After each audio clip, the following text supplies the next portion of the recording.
तो बच्चों हम पीछे डिस्कस कर रहे थे दूरी और विस्थापन क्या है। ठीक है, दूरी और विस्थापन हम लोग पढ़ चुके हैं बच्चों, है ना। ठीक, आज हम लोग पढ़ते हैं दूरी और विस्थापन में अंतर।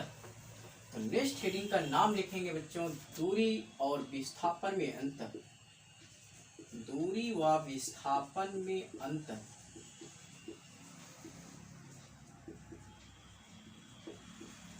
काफी इंपॉर्टेंट हेडिंग। तो प्यारे बच्चों, दो कॉलम बनाएंगे आप लोग, एक में लिखेंगे दूरी और एक में लिखेंगे विस्थापन।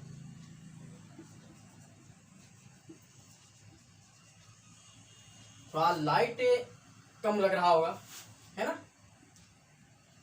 तो कोई बात नहीं बच्चों, आप लोग अपने मोबाइल से ब्राइटनेस बढ़ा लीजिएगा।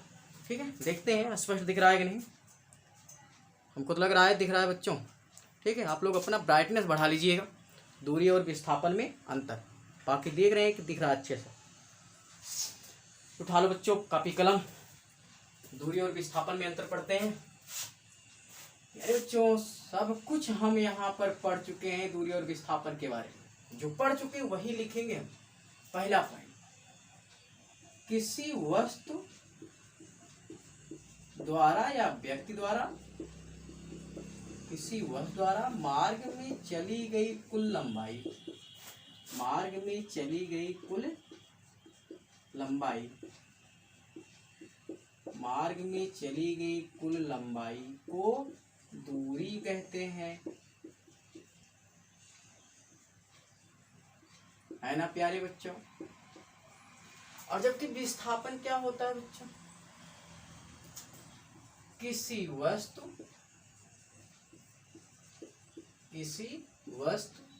की प्रारंभिक स्थिति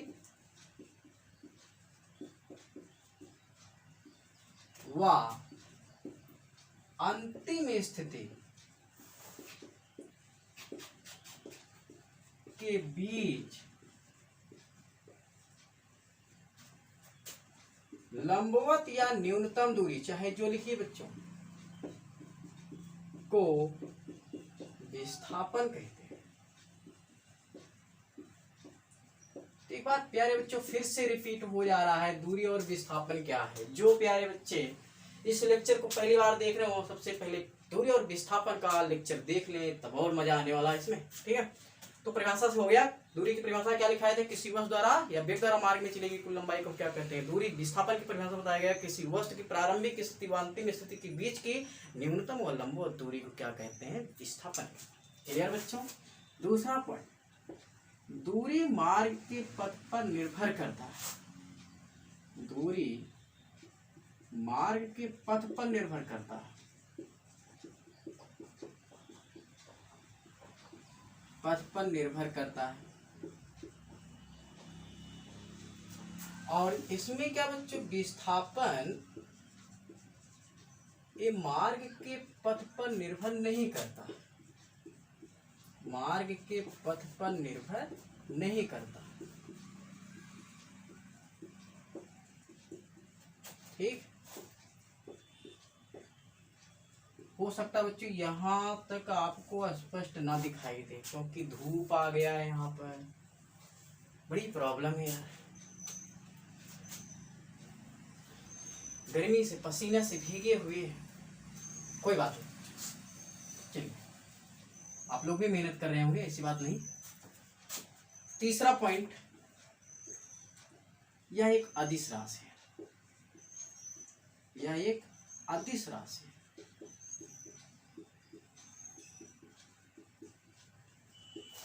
और जबकि ये क्या है बच्चों, यह एक सदिश राशि,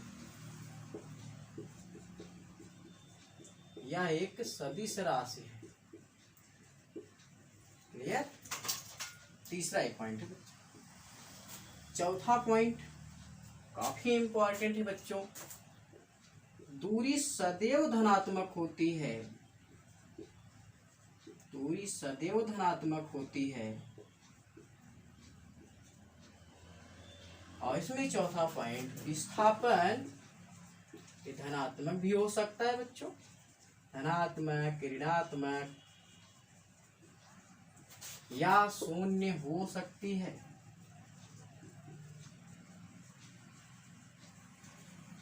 क्लियर? बात समझ में आ रही है बच्चों? कोई प्रॉब्लम? ठीक, पांचवा पॉइंट और लास्ट पॉइंट कर देते हैं बच्चों। ये जो दूरी होता है ना, ये विस्थापन से बड़ा तो होता है बट बराबर भी होता है बच्चों। अर्थात हम कह सकते हैं दूरी इज ग्रेटर एंड इक्वल विस्थापन। इसमें 5 है, क्योंकि विस्थापन क्या है बच्चों ना, ये दूरी से छोटा होता है लेकिन बराबर भी हो सकता है। दोनों भी बहुत तगड़ा लड़ाई हुआ। दूरी कहा कि हम तुम्हारे बराबर, विस्थापन भी कहा हम तुम्हारे बराबर। ठीक, फिर दूरी कहा कि हम तुमसे बड़ा, तो विस्थापन ने कहा ठीक है भाई तुम बड़े हम छोटे। मारपीट तो होना चाहिए क्योंकि बराबर है तुम, है ना। तो काफी इंपॉर्टेंट बच्चों, दूरी और विस्थापन में अंतर। अरे बच्चों पिछले लेक्चर में हम लोग डिस्कस कर चुके हैं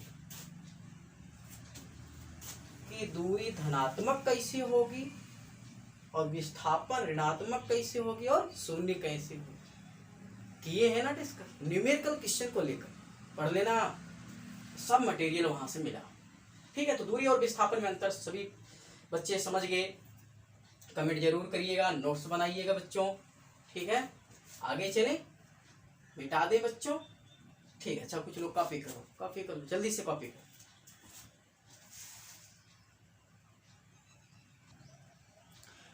तो ठीक है बच्चों, चले आगे। तो दूरी और विस्थापन में अंतर समझ में आ गया। अच्छा, मेन अगर आपसे डिफरेंस पूछे ना तो ये बताना परिभाषा वाला। कोई पूछता है ना कि दूरी और विस्थापन में मेन अंतर बताइए। ठीक है, नॉर्मल तो ये सब तो नॉर्मल होते हैं भैया, दूरी अदिश राशि विस्थापन से। परिभाषा से आपसे दे देना कि भैया दूरी और विस्थापन में मुख्य अंतर क्या होता है। ठीक है, बात समझ में? आगे चले, मिटा दें। ठीक है बच्चों, तो हम यहाँ पर ही चर्चा कर रहे थे कि विस्थापन शून्य हो सकता है, ऋणात्मक भी हो सकता है, धनात्मक भी हो सकता है। बड़ी ही प्रॉब्लम है यार, कैसे हो सकता है। तो प्यारे बच्चों पिछला लेक्चर जाकर देख लेना, ठीक है ना। बार बार नहीं बताएंगे, टाइम नहीं है। यहाँ देख रहे हो गर्मी में कितना परेशान हो रहे हैं, और आप लोग हैं कि ना लाइक करते, ना कमेंट करते, ना सब्सक्राइब करते, बस पढ़ लेते हैं, अपना काम बनते, भाड़ में जाए जनता, है ना। कोई बात नहीं, बढ़िया से पढ़िए, आप लोग मेहनत करिए, हम आपके साथ हैं। ठीक है, और जल्दी से जल्दी आप लोग प्रयास करिए कि जितने लोग से सब्सक्राइब करवा पाओ उतने लोग से सब्सक्राइब करवाइए बच्चों। ठीक है ना, क्योंकि 1000 सब्सक्राइबर हो जाए ना बच्चों तो मैं आपको लोग को लाइव क्लास पढ़ाऊंगा। लाइव क्लास में बहुत मजा आता है, आप क्वेश्चन पूछ सकते हैं, है ना। तो जल्दी से जल्दी आप लोग मेहनत करिए। वैसे भी देख रहे हैं 21 सितंबर से स्कूल खुलने वाला, बट अभी तक जो आदेश है नहीं लग रहा है कि खुलेगा। 21 सितंबर से तो नहीं खुलेगा, बाकी कब खुलेगा कोई विश्वास नहीं है, कोई भरोसा नहीं है कब खुलेगा। तो आप लोग का केवल अब एक ही माध्यम रह गया पढ़ने का, ऑनलाइन। ठीक है, तो ऑनलाइन मैं तो पढ़ा रहा हूँ स्कूल की तरफ से भाई, वीडियो अपलोड करूंगा, आप लोग पढ़ेंगे। ठीक है, कितने लोग पढ़ते हो तो उसको तो पता ही, 10-12 लोग से ज़्यादा कोई पढ़ नहीं रहा। ठीक, अच्छी बात है, मेरा काम है पढ़ाना और अपना परफॉर्मेंस पूरा करना। ठीक है, बाकी आप लोग पढ़िए ना पढ़िए। ठीक है, तो कुछ बच्चे हैं इसमें से जो पढ़ने वाले हैं, जो कह रहे हैं सर जी लाइव क्लास चलाइए, लाइव क्लास। तो ठीक है बच्चों, थोड़ा धैर्य रखिए, चलाया जाएगा। ठीक है, भी मेहनत कर रहे हैं, जल्दी से 1000 सब्सक्राइबर हो जाए, फिर हम जो है लाइव क्लास चलाते हैं। ठीक है, तो दूरी और विस्थापन में अंतर हो गया। तो चलिए बच्चों देखते हैं इस पर हम कुछ न्यूमेरिकल क्वेश्चन। दूरी व विस्थापन पर आधारित, हेडिंग नाम लिखेंगे, दूरी व विस्थापन पर आधारित आंकिक प्रश्न।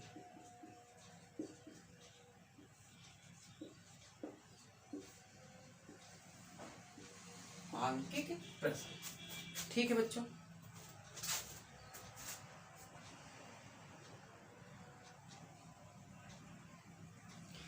तो प्यारे बच्चों चलिए दूरी और विस्थापन पर क्वेश्चन देखते हैं। एक क्वेश्चन है, क्वेश्चन फर्स्ट हम बोल रहे हैं बच्चों, ठीक है ना। बोलते क्या उसको ऐसे समझिएगा। एक व्यक्ति है, वह पृथ्वी की तल से h ऊंचाई पर, कितनी ऊंचाई पर बच्चों, h ऊंचाई पर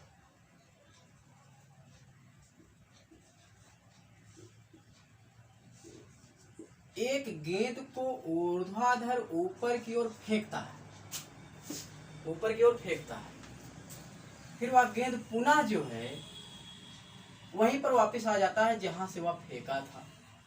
फिर मतलब O से P की तरफ गया गेंद और P से O की तरफ वापस आ गया। बहुत अच्छा क्वेश्चन है, क्वेश्चन नहीं लिख रहे बस वैसे मौके बता रहे हैं, समझिए पहले कॉन्सेप्ट पकड़िए बस। O से P गया, P से O की तरफ लौट आया। तो पूछ रहा बच्चों, तो यहाँ पर फाइंड वैल्यू ऑफ, क्वेश्चन में क्या पूछ रहा है, फाइंड टोटल डिस्टेंस एंड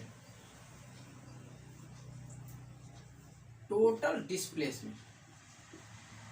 ठीक है, total distance and total displacement पूछ रहा है। तो प्यारे बच्चों यहाँ पर अगर हम टोटल डिस्टेंस मतलब कुल दूरी की बात करें तो कुल दूरी मतलब टोटल डिस्टेंस इज इक्वल कितना होगा बच्चों। अच्छा बताओ, गेंद यहाँ बिंदु O से P की तरफ फेंका गया, तो पहले गया कहाँ पर बच्चों, OP गया, फिर लौटा मतलब P से O दूरी तय करेंगे। भाई फार्मूला हम क्या पढ़ाए हैं, कुल दूरी बराबर कुल लंबाई, मार्ग की कुल लंबाई। लिखना चाहते तो पूरा लिख लो कॉन्सेप्ट, मार्ग की कुल लंबाई। मतलब अब छोटे बच्चे नहीं रह गए यार, आप लोग थोड़ा आप समझिए। कुल दूरी मतलब मार्ग की कुल लंबाई, मार्ग की कुल लंबाई मतलब OP गया फिर P लौट आया होना लाया, H प्लस H बराबर कितना आ गया 2H। This is answer, clear. Total distance is equal 2H। अब विस्थापन की बात करें बच्चों तो कुल विस्थापन कितना होगा यहाँ पर, कुल विस्थापन भाई वेक्टर OP फिर माइनस, ऐसे हम लिखेंगे बच्चों तो प्लस वेक्टर PO, लेकिन इनको हम vector OP minus vector OP लिखेंगे तो H माइनस इज इक्वल 0। तो ध्यान देना विस्थापन एक सदिश, अच्छा डिस्प्लेसमेंट इज वेक्टर क्वांटिटी।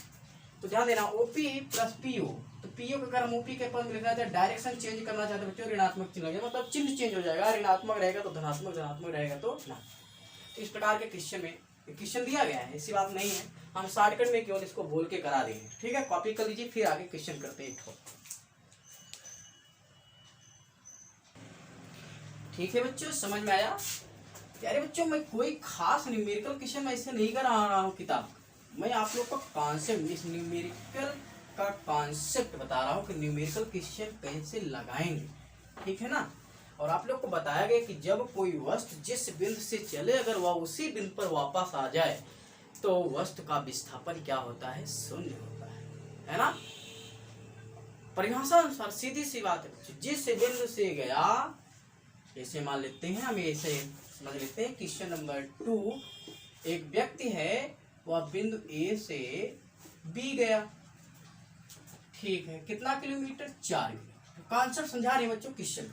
फिर B से वापिस आया बिंदु A पर, यहीं पर वापस आ गया। तो प्यारे बच्चों इस स्थिति में कुल दूरी कितनी होगी जरा बताइए जल्दी से, कुल दूरी कितना होगा बच्चों। A से B गया AB, फिर B से A आया BA, कितना आया 4 किलोमीटर प्लस 4 किलोमीटर, इनको सम कर देते हैं यार, 8 किलोमीटर है। कुल विस्थापन कितना होगा प्यारे बच्चों, कुल विस्थापन की परिभाषा अनुसार क्या कहता है, vector AB plus vector BA लिख सकते हैं। भाई A से B गया फिर प्लस वेक्टर BA, अगर यहाँ पर हम डायरेक्शन चेंज करेंगे बच्चों तो माइनस वेक्टर AB, वैसे से वैसे ये कर गया तो क्या आ गया बच्चों 0 किलोमीटर, मान रखने की जरूरत नहीं है, वैसे भी रख देंगे तब भी आएगा। इस प्रकार का क्वेश्चन यहाँ पर। अच्छा बच्चों इस स्थिति में अगर देखा जाए, एक केस आपका ये बनता है, केस फर्स्ट, इसमें देखो विस्थापन शून्य आ गया ना, मैंने कहा था अंतर में लिखा है ना, विस्थापन शून्य भी हो सकता है, ठीक। अच्छा धनात्मक और ऋणात्मक भी हो सकता है, उसको हम पीछे पढ़ा चुके हैं। एक चीज और बताया गया बच्चों, दूरी और विस्थापन बराबर होते हैं, उसका देखो केस कैसा होता है। केस सेकंड में देखते हैं, एक व्यक्ति है और बिंदु A से बिंदु B गया, फिर कितना आ गया बच्चों 4, ठीक। तो कुल दूरी कितना होगा बच्चों, जरा बताइएगा। कुल दूरी कितना होगा, बताओ खर्च कितना वाला। हाँ 4 किलोमीटर। अच्छा कुल विस्थापन कितना होगा, कुल विस्थापन भी तो बच्चों ए बी ही तो होगा, अर्थात यहाँ वेक्टर लगा देंगे बस और कुछ नहीं। भाई परिभाषा क्या कहता है, प्रारंभिक स्थिति और अंतिम स्थिति के बीच की लंबवत दूरी या न्यूनतम दूरी को क्या कहते हैं, डिस्प्लेसमेंट। तो इस स्थिति में देख रहे हैं कुल दूरी और कुल विस्थापन क्या है, बराबर। तो दिस इज सेटिस्फाइड कि दूरी और विस्थापन क्या होते हैं, बराबर। क्लियर बच्चों, समझ में आई बात। और क्वेश्चन नंबर 2 समझ लो, इसको मान लेते हैं क्वेश्चन नंबर 3। कॉन्सेप्ट पकड़ते चलो, तैयार करते चलो, कॉपी करिए जल्दी से बच्चों। तो समझ में आया बच्चों, समझ में आया, आगे चले। चलो बच्चों ठीक है, कॉन्सेप्ट क्लियर करते चलो, एक एक कॉन्सेप्ट आप लोग को क्लियर कराएंगे बच्चों, मजा आने वाला है, मेहनत करेंगे अच्छे से। एनडीए, एयरफोर्स, आईआईटी सब क्वेश्चन सॉल्व कर लें तो समझते रहे। क्वेश्चन नंबर 4 प्यारे बच्चों ध्यान से समझना, बहुत अच्छा चीज बताने जा रहे हैं। बस ये समझ लीजिए कि जितना मैं आज आपको न्यूमेरिकल क्वेश्चन बताने जा रहा हूँ, कॉन्सेप्ट केवल इसका अगर इतना समझ गए ना, तो गारंटी लेता हूँ, 100% गारंटी लेता हूँ बच्चों कि दूरी और विस्थापन से संबंधित क्वेश्चन कभी आपसे बचेगा नहीं, पक्का है, लगा लो। ठीक, तो चलो 3 कॉन्सेप्ट हो गया, चौथा कॉन्सेप्ट। एक व्यक्ति है बच्चों,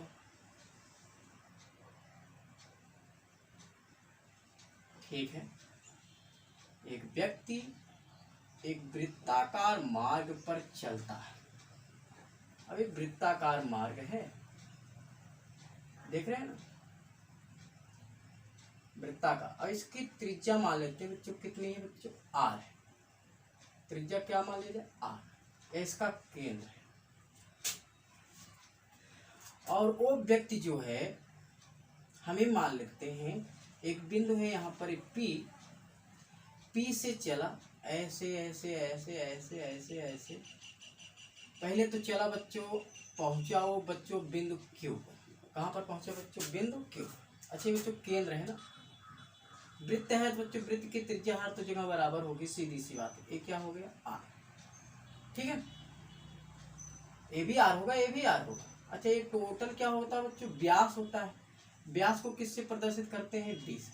ठीक, चलो ये तो मान लो आपका मैथमेटिकल कॉम्प्लेक्स है, इससे कोई मतलब नहीं है खास, ठीक है, लेकिन यूज होने वाले हैं सब। अच्छा यार तो इसका मतलब टोटल कितना होगा जब बच्चों, 2r होगा, सीधी सी समझ में आ रही बात। एक व्यक्ति है वो P से, सबसे पहला इसमें 2 केस बनेंगे बच्चों। चलो पहला केस हम ये उठा लेते हैं कि जब व्यक्ति, हम व्यक्ति मानते हैं बच्चों, वस्तु मान लो चाहे जो मान लो, जब व्यक्ति P से Q तक गति करे तब, ध्यान देना, P से Q तक गति कर रहा है, बस इतना सुनो। तब कुल दूरी कितनी होगी बच्चों, कुल दूरी कितनी होगी, कैसे निकालेगा। अब की बार तो सीधा सीधा मिलता था, जोड़ लेते थे, लेकिन अब की बार यूं यूं ऐसे चला, यूं यूं यूं।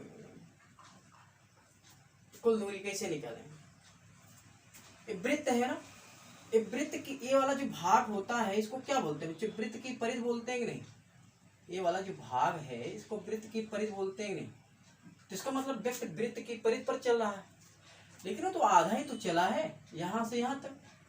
तो क्या हम ऐसा बोल सकते हैं बच्चों, कुल दूरी बराबर, जब P से Q तक गति करे तब, कि कुल दूरी बराबर क्या, 1/2 गुणे वृत्त की परिधि। अगर पूरा चलता तो पूरा हम वृत्त की परिधि लेते, आधा ही चला तो आधा हम लिख दे रहे हैं। तो कुल दूरी बराबर वृत्त की परिधि, या हम ऐसा लिख सकते हैं डायरेक्ट, तो अर्धवृत्त की परिधि। जो मन कहे आप वो लिखिए बच्चों, दोनों का मतलब बच्चों एक ही है। 1/2 गुणे वृत्त की परिधि का फार्मूला होता है 2 पाई। ये 2 से 2 हुआ कैंसिल, तो कितना दूरी तय करेगा बच्चों, कुल दूरी कितना आया, कुल दूरी बराबर पाई आर। बहुत बढ़िया कॉन्सेप्ट है, कोई दिक्कत? ठीक। अच्छा, अगर कुल विस्थापन पूछ ले बच्चों, ये तो पहला पॉइंट मान लेते हैं ए। अगर विस्थापन मान लिया जाता बच्चों तो कुल विस्थापन यहाँ पर कितना होगा, जरा सोच के बताओ बच्चों। पी से क्यू चला, तो चलो पी से क्यू चला, हमको इसमें विस्थापन केवल इतने चीज देखना है, प्रारंभिक स्थिति और अंतिम स्थिति। प्रारंभिक स्थिति क्या है पी, अंतिम स्थिति क्या है क्यू। इसका मतलब कुल विस्थापन क्या होगा बच्चों, पी क्यू होगा कि नहीं। और ये पी क्यू किसके बराबर है बच्चों, डी के बराबर है। और ये डी किसके बराबर है बच्चों, 2r के बराबर है। इसका मतलब कुल विस्थापन इस केस में कितना आएगा बच्चों, वृत्त का व्यास, वृत्त का व्यास। और वृत्त का व्यास मतलब डी, और डी का मतलब 2r। बताइए कोई प्रॉब्लम बच्चों? कितना बढ़िया बढ़िया फार्मूला मिल रहे हैं, कुल दूरी और कुल विस्थापन। बात समझ में आया? केवल इतने की बात किया जा रहा है, इतने की बात, यहां से चला यहाँ। ठीक है, कॉपी कर लो बच्चों जल्दी से। फिर आगे चलते हैं, सेकंड केस में क्या बनता है। तो क्लियर बच्चों? अगर आप यहाँ पर न्यूमेरिकल क्वेश्चन दे दे कि एक व्यक्ति जो है वृत्त के अर्धवृत्त पर ऐसे गतिमान है। एक क्वेश्चन देखते हैं यार साइड में हम एग्जाम, यहाँ पर देखते हैं क्वेश्चन। एक व्यक्ति है, चित्रानुसार बिंदु P से बिंदु Q तक गतिमान है और वृत्त की त्रिज्या दिया है बच्चों 7 सेंटीमीटर। तो बताइए कि वह व्यक्ति कुल कितनी दूरी चलेगा। तो कुल दूरी कितना हो जाएगा बच्चों इस केस में, जरा बताना जल्दी से। कुल दूरी बराबर, हम फार्मूला तो निकाल लिए बच्चों, पाई आर। पाई का मान 22/7 और ये हो गया 7, 7 से 7 कैंसिल, कितना आया 22 सेंटीमीटर। कोई दिक्कत? अच्छा, दूसरा अगर कुल विस्थापन पूछ रहा है, तो कुल विस्थापन कितना होगा बच्चों, कुल विस्थापन किसके बराबर, 2r के बराबर। तो 2 गुणे कितना 7, कितना आ गया बच्चों 14 सेंटीमीटर। कोई दिक्कत? फटाफट आंसर मिला, प्रॉब्लम सॉल्व। ठीक है, तो आगे चलें। आप देखिए, अगर क्वेश्चन कह दे कि यदि जो है व्यक्ति या जब व्यक्ति P से चला और P पर वापिस आ गया, P से चला और P पर वापिस आ गया। ध्यान दें, केस नंबर सेकंड इसमें बन सकता है, जब व्यक्ति P से चलकर पुनः P पर वापस लौट आता है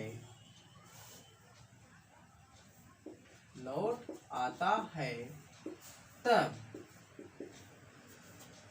ठीक भैया, P से चला और P पर वापस आया, यहां से चला जुग जुग जुग जुग जुग जुग जुग जुग जुग जुग यूं पर आ गया बच्चों। कहानी सब कुछ वही है और आगे। तो प्यारे बच्चों, कुल दूरी कितना होगा जरा बताना, कुल दूरी कितना होगा। तब कुल दूरी भाई यहां से ये वृत्त के परिधि पर चल रहा है ना, वृत्त के परिधि पर चल रहा है, तो सीधी बात कुल दूरी वृत्त के परिधि के बराबर ही तो तय करेगा यार। तो वृत्त की परिधि कितना होता है, सीधी सी बात है यार 2πr। हो गया, कहानी खत्म। कुल दूरी कितना आ गया 2πr।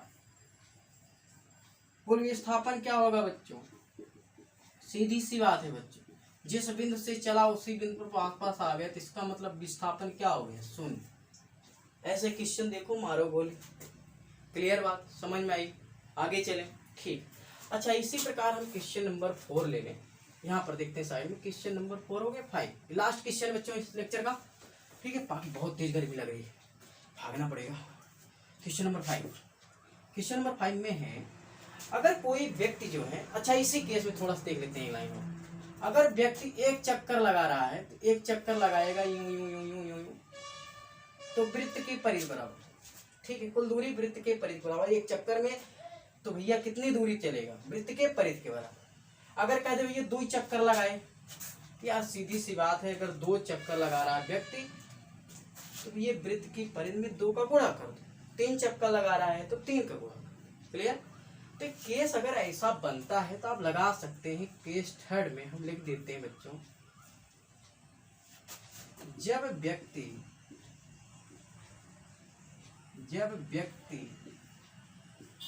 n चक्कर लगाए, कितना चक्कर लगाए, n चक्कर वृत्त की परिधि पर लगाए,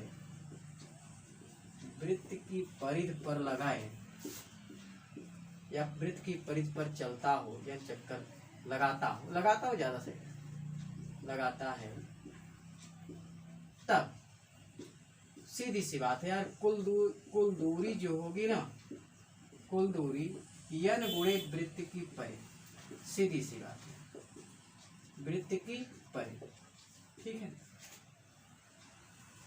या यहां से अगर हमें n का मतलब हुआ चक्करों की संख्या, तो इस प्रकार हम एक फार्मूला और यहां से फाइंड कर सकते हैं बच्चों कि चक्करों की संख्या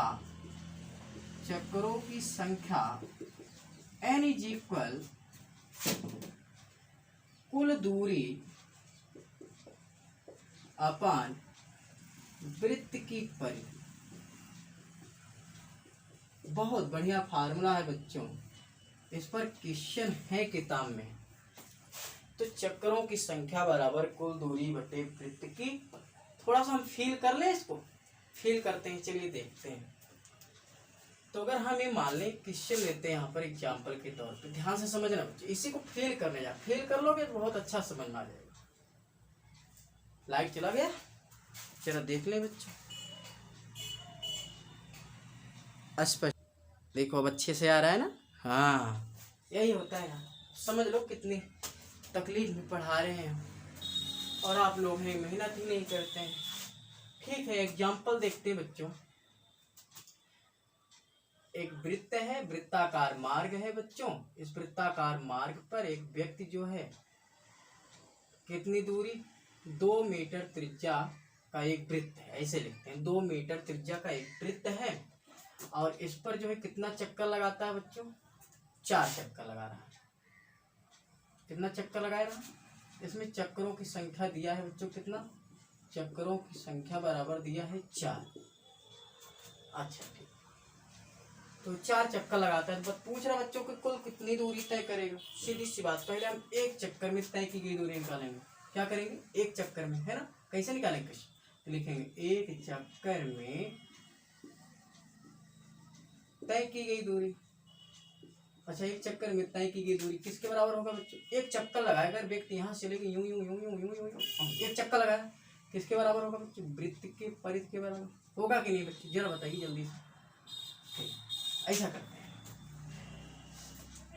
यहाँ 2 नहीं, सेमल लेते हैं, सेमल लेते तो थोड़ा डिवाइड हो जाएगा, जल्दी हो जाएगा जल्दी। तो 2 पाई आर, पाई का स्थान पे 22/7, आर के स्थान पे बच्चों 7 कैंसिल, तो 22/2 करो, कितना आएगा, 44 मीटर। एक चक्कर में कितना दूरी चलता है बच्चों, 44 मीटर। तो 2 चक्कर में कितना चलेगा बच्चों, 88। 3 चक्कर में कितना चलेगा, गुणा कर देंगे। तो भैया 4 चक्कर में पूछ रहा है, तो 4 चक्कर में कितना दूरी तय करेगा यार, 4 चक्कर में तय की गई दूरी 4 गुणे 44, गुणा कर दो यार, 4 चौके 16, 4 चौके 16, 76, इतना क्या मतलब है लगाने। बाकी तो कॉन्सेप्ट है, फील करने की जरूरत है बच्चों। अब यहाँ पर देखो हम फार्मूला क्या पढ़े, कुल दूरी बराबर n गुणे वृत्त की परिधि।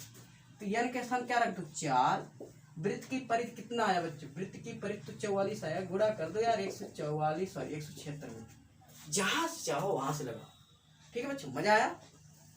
आगे हम लोग अब कल पढ़ेंगे बच्चों, कुछ न्यूमेरिकल क्वेश्चन हम लेके आएंगे और बढ़िया से बढ़िया क्वेश्चन कराएंगे। तो आप लोग लगे रहिए, मेहनत करते रहिए बच्चों। चैनल को सब्सक्राइब करना मत भूलिएगा। जिसको लाइव क्लास पढ़ना है बच्चों, वो जल्द से जल्द और बच्चों के पास शेयर करें और उसके बाद सब्सक्राइब करवाएं। जल्दी से लाइव क्लास चलेगा, ठीक है। बहुत मजा आएगा पढ़ने में, डोंट वरी। ठीक है बच्चों, बेस्ट ऑफ लक। आगे कल मिलते हैं बच्चों, बहुत गर्मी है।